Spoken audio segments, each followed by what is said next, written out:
Fala pessoal, beleza? Sejam muito bem-vindos ao canal de Resenhas dos Perdidos no Tempo e hoje a gente vai avançar mais um pouco na nossa exploração do Dungeon World, PBTA de fantasia medieval publicado aqui no Brasil pela Secular Games, e como é sempre bom lembrar que tem PDF grátis disponível no site da Secular para quem quiser conhecer o jogo, tá? O link tá na descrição do vídeo. Quem tá ligado no movimento sabe que a gente tá passando aqui pelas classes de personagem, tá? O jogo tem 9 classes, apresenta 9 classes, já vimos várias delas e hoje a gente vai seguir viagem vendo mais um mago, tá? Mas quem tá chegando agora, quem chegou agora no canal, não entre em pânico, não tem problema, tem a nossa playlist aqui exclusiva do Dungeon World para você conferir tudo que a gente já fez sobre o jogo e depois seguir viagem junto com a gente a cada semana num novo capítulo. Então olha só, pessoal, quem está acompanhando aqui a série já sabe, né, que as primeiras páginas, né, elas geralmente são parecidas, né, no tipo de informação que elas vão trazer aqui a respeito do mago. Aqui a gente tem, olha, a nossa ilustração aqui da maga, né, na verdade, talvez um quê meio de feiticeira escarlate, não sei, o que vocês acham? Deixem a opinião aí nos comentários, eu achei a cara da Wanda, mas enfim. E aqui nessa primeira página a gente vai ter algumas informações básicas, né, um pequeno texto falando um pouquinho sobre o mago, ou o pensamento de um mago no Dungeon World, enfim, só para dar uma ideia para vocês de como é que é essa ambientação em relação aos magos. Depois vai ter a nossa lista, né, de sugestão de nomes e de aparência também para ajudar você a ir montando já o personagem, né, tanto no nome quanto no como ele se parece. Aqui a gente vai ter aparência de olhos, de cabelo, das roupas, né, e do corpo e tal. Então só para dar uma ideia, uma noção para você ir montando aí a aparência do seu personagem. E por fim, as primeiras estatísticas de jogo, né, de sisteminha. Em relação ao mago, os pontos de vida máximos dele vão ser iguais a 4, mais o valor que ele tiver de constituição, e o dano básico é D4. Na sequência aqui do capítulo, a gente vai ter os movimentos iniciais, tá? Todas as classes têm seus movimentos iniciais, que são basicamente as habilidades, vamos chamar assim, né? O que aquele personagem tem de especial por ser desta ou daquela classe. Tem uma situação que também ocorre com quase todas elas, ou com todas, salvo engano, que é assim, você vai ter que escolher, em tese, aqui no início, qual é a raça do seu personagem, tá? Então o livro vai trazer sempre 2 movimentos iniciais ou mais que são relacionados à raça. E o que a gente sempre comenta nessa sessão aqui é justamente, olha, que vem junto com o livro, seja no PDF, seja no livro físico, esse fanzinho aqui, olha, Novos Olhares para uma Nova Fantasia, que em linhas bem gerais, eu comentei um pouquinho mais sobre ele no primeiro vídeo aqui da série, né? Mas em linhas bem gerais, ele diz o seguinte, para você não se restringir ao que está aqui no livro, né? E tentar evitar ao máximo a questão dos estereótipos, especialmente estereótipos negativos. Eu não sei se existem positivos, mas enfim, você abandonar coisas que reforçam esses estereótipos problemáticos negativos que existem nos jogos de fantasia medieval, especialmente nos mais antigos, e que agora, se a gente está buscando uma comunidade mais inclusiva, mais abrangente e, por que não dizer, mais interessante, são coisas que a gente precisa pensar na hora de criar o personagem. Eu vou ler aqui os movimentos iniciais das raças, só para a gente conversar mais um pouquinho sobre eles. Olha só, o primeiro que ele coloca aqui é o elfo. E o que diz? A magia ali é tão natural quanto o ato de respirar.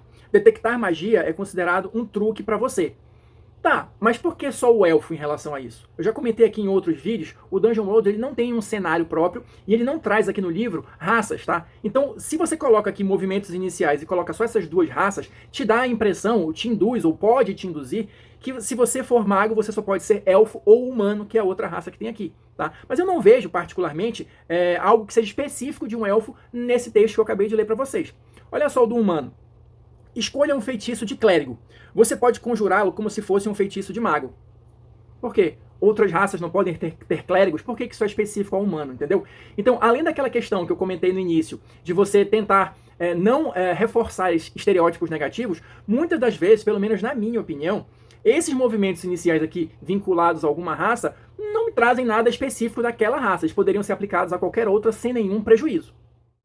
Seguindo adiante aqui no capítulo do mago, mas ainda nos movimentos iniciais, a gente vai ter aqui o que eu chamo de movimentos iniciais gerais, ou seja, que todo mago vai ter, independente de ser desta ou daquela raça, tá? Então vamos ver aqui como é que funcionam essas habilidades especiais dos magos aqui no Dungeon World. Então olha só, a primeira delas é o Grimório. Deixa eu ler esse trechinho aqui para vocês, olha só. Você aprendeu diversos feitiços e os inscreveu em seu Grimório. Comece o jogo com 3 feitiços de primeiro nível anotados no seu livro, assim como todos os truques. Sempre que ganhar um nível, adicione ao seu Grimório um feitiço de nível igual ou inferior ao seu. O livro possui peso 1, tal para efeito de carga. Enfim, o que eu quero dizer? Aqui a gente tem uma definição clássica do mago, né? A questão do Grimório. Aqui no Dungeon World não é diferente, até porque ele é inspirado, né, em jogos de fantasia clássica. Então você vai ter um mago atrelado ao Grimório, que vai ser o repositório dele de magias, vamos colocar dessa forma, né? O repertório que ele vai ter à sua disposição para escolher o que ele vai poder usar. Então o Grimório vai funcionar basicamente como vários outros em outros jogos de fantasia, tá? Você vai começar com 3 magias ali. A gente tem também aqui a questão dos truques, né, que são magias mais simples, e a partir daí você vai evoluindo de acordo com o avançar dos níveis, com as magias que você foi encontrando pelo caminho e algo nesse sentido. Mas olha, claro que os feitiços são o carro-chefe dos magos. Então como é que funciona essa mecânica aqui no Dungeon World? O próximo movimento deles é, olha, preparar feitiços.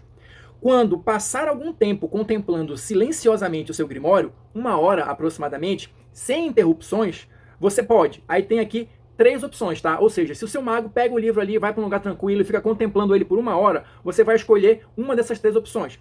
Perde todos os feitiços que havia preparado anteriormente, tá? Prepara novos feitiços que estejam anotados em seu Grimório à sua escolha. E a terceira opção, prepara todos os seus truques, que nunca contam para o limite acima, porque você vai ter um limite claro de magias ali por dia, né? Então, aqui eu acho interessante porque você tem essa opção justamente, olha, de apagar tudo. Tipo assim, você decorou as magias ali, só que pelo que você tá vendo do desenrolar da aventura, aquilo ali não vai servir para nada. Então, opa, peraí, vamos fazer um para acertar. Você pode ali gastar 1 hora para esquecer tudo que você tinha decorado já e, tipo, começar de novo, né? E aí, renovar as suas magias para os desafios que estão à frente.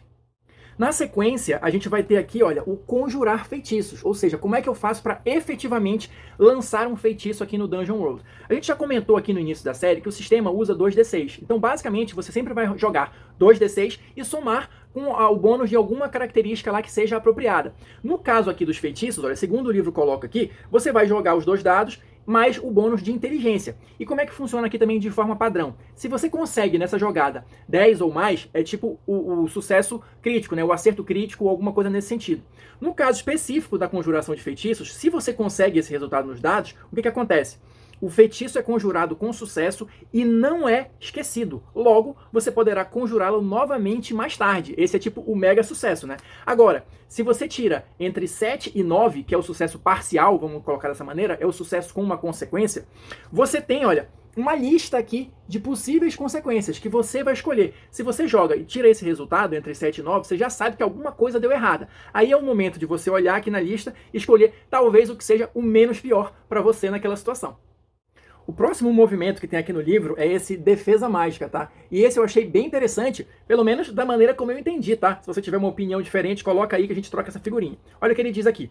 Você pode desfazer um feitiço contínuo imediatamente e utilizar a energia envolvida em sua dissipação para defletir um ataque. Aqui, ele não diz se é um ataque mágico, um ataque físico, ele não especifica, tá?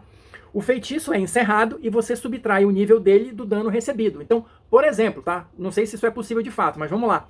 Se o mago recebe uma flechada e tinha ali um feitiço contínuo que estava em andamento, ele pode desfazer isso. Claro, o Dungeon World, da maneira como eu entendo, ele é um jogo extremamente narrativo, tá? Então isso precisa ser costurado de uma maneira que faça sentido no jogo. Mas vamos dizer que ele percebe que alguém está atirando nele ali a flecha. Então ele vai dissipar esse efeito da magia contínua que estava valendo ali e vai subtrair o nível da magia do dano que ele levar. E aí você pode inventar que, por exemplo, ali as forças da magia e tal, a energia mágica fez a flecha reduzir um pouco a velocidade e tal. E se esse feitiço que ele desfez fosse de nível 2, por exemplo, nível 3, você vai diminuir 3 pontos do dano que você levou pela flechada. Esta é a maneira como eu entendi.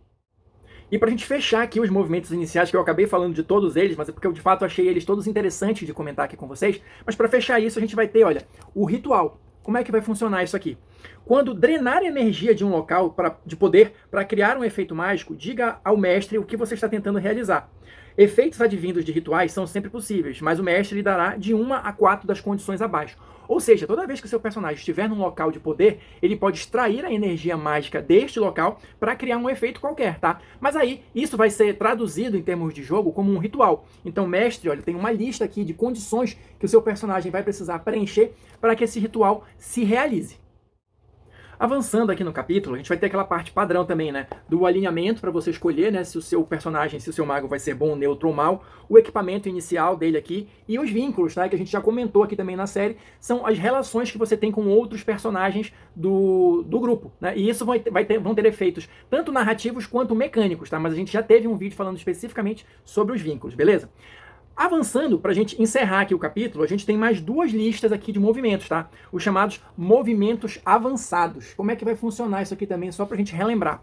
Você vai ter uma primeira lista de movimentos para você escolher enquanto você estiver do 2º até o 5º nível, e você vai ter uma segunda lista que vai do 6º ao 10º nível, tá? Então, conforme o seu nível, você vai ter uma lista específica da qual você pode escolher, né, novos movimentos, e claro, se você já está do nível 6 em diante, você pode pegar tanto da lista do nível 6 ao 10, quanto da lista do nível 2 ao 5. Aí fica a seu critério.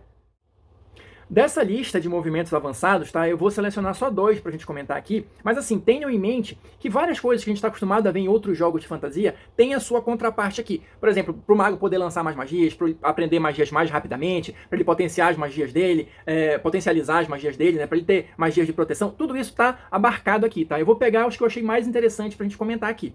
E o primeiro deles é justamente o sabe tudo, tá? Como é que funciona isso aqui? Da maneira como eu vejo, é tipo o mago naquela figura do sábio e tudo mais, que as pessoas procuram ele para se aconselhar. Então como é que funciona isso aqui em termos de jogo? Se algum personagem for perguntar para você qual deverá ser o curso de ação dele, pedir um conselho, alguma coisa assim, e você disser e o personagem agir de acordo com o seu conselho, ou seja, é uma coisa muito interpretativa, né, que vai se desenrolar ali ao longo do jogo, se isso de fato acontecer, o personagem que agiu segundo o seu conselho ganha mais 1 de bônus no teste relacionado e você ganha XP por ter dado um bom conselho.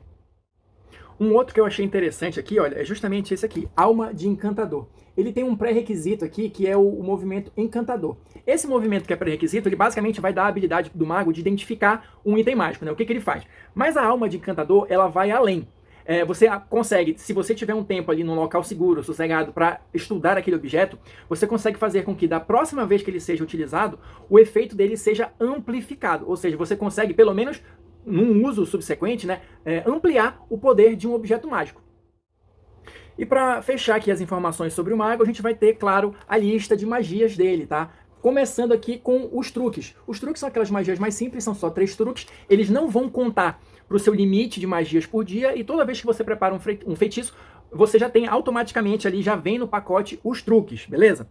E aqui, na sequência, os feitiços, tá? Divididos por nível, tá? Então nível 1, nível 3, nível 5. O Dungeon World não tem níveis pares de magia, tá? E como é que vai funcionar aqui a limitação por dia? Você tem direito, todo dia, a uma quantidade de feitiços igual ao seu nível, mais 1 em níveis de feitiço. Então, por exemplo, no primeiro nível, você tem direito a 2 níveis de feitiço. Ou seja, você vai pegar, acho que a única coisa que dá, 2 feitiços de primeiro nível. A partir do segundo nível, você teria 2 do nível, mais 1, 3. Ou seja, ou você pega um feitiço de nível 3, ou 3 feitiços de nível 1, por exemplo. E assim vai. A lógica que o sistema construiu para a limitação de magia vai nesse caminho aí. Então é isso, pessoal, vou ficando por aqui, espero que vocês estejam curtindo aqui a nossa exploração do Dungeon World. Quem assistiu até agora, muito obrigado, deixa aí seu like ou seu dislike, seus comentários, que sempre são importantes pra gente continuar trocando ideias. Quem quiser seguir viagem com a gente na exploração das classes, ainda temos classes para ver nos próximos vídeos, tá? Se inscreve logo aí no canal, ativa o sininho e a gente se encontra na próxima resenha.